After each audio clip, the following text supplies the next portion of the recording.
So this guy and I are celebrating 20 years of 21. Oh yeah, I forgot. 21 years of marriage. And people say, how you been married for that long? How old are you? We got married when we were 18 and I was 20. he was trying to pick up on them little girls.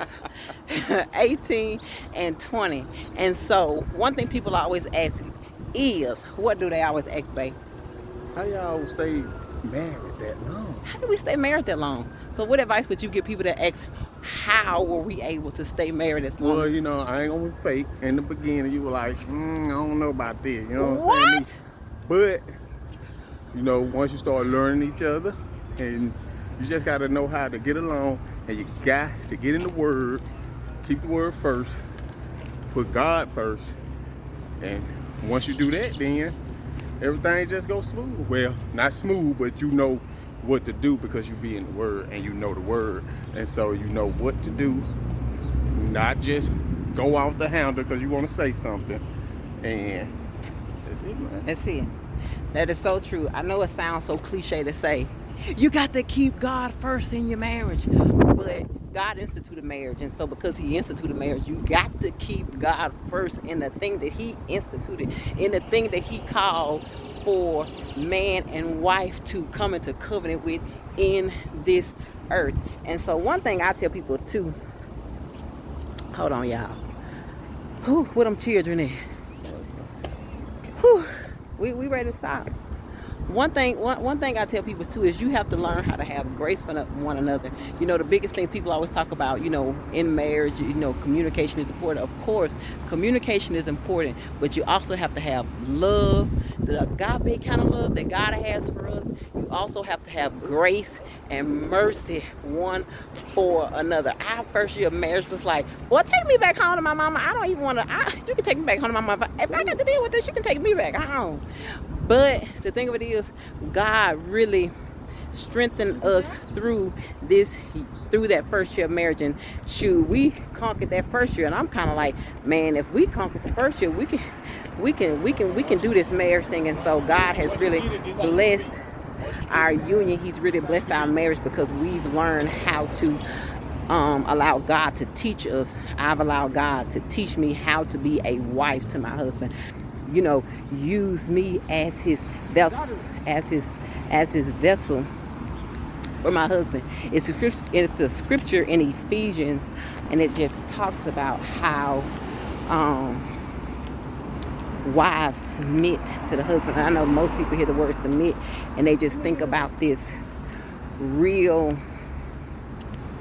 they think about bondage. They think about giving up on who they are, losing their identity in a marriage. But honestly, when I read that was like the game changer in my marriage. God was doing a work in me probably about 6 years into our marriage, and he brought me this verse.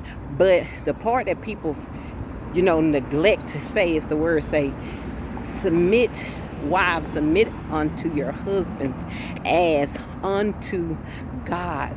And in that moment, God began to teach me that when I'm submitted, when I'm honoring my husband, when I'm doing the things I should do as a wife for my husband, I'm actually doing those things to him. I'm actually submitting to God.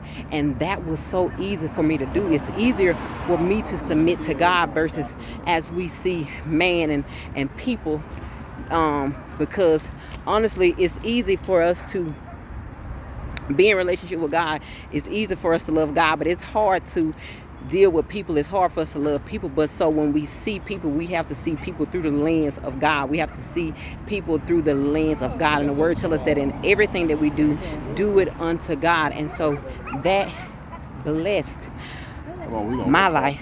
That blessed my marriage in a way that we're here 21 years later with two handsome young men, and so we're just grateful and we're thankful for the opportunity to share. So happy anniversary to us. May God continue to bless our union. If there's any persons out there struggling in their marriage, in their relationship, I challenge you to surrender that relationship to God. Surrender your marriage to God. Another thing that I've learned in marriage is we always want to work on the other individual. We always look at the areas where a person needs to work on, where that person needs to improve. And the work that we're dying to is the work of ourselves.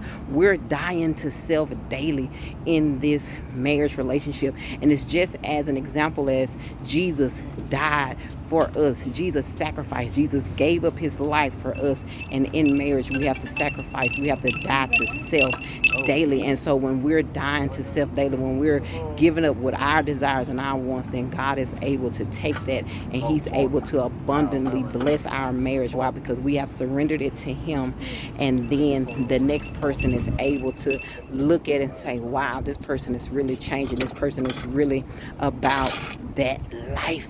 And we want to be about that life. We want to be kingdom representatives in our marriage. And so just hang in there, keep God first, and just get into the word. Is it easy? Absolutely not. But it is. Look at one of my handsome young men. That's for your YouTube? That's one of my handsome young men. That's for your YouTube? And that's my other handsome young man. Come on, man. Is it for your YouTube, though? So you guys, love you all. Have a blessed and awesome week.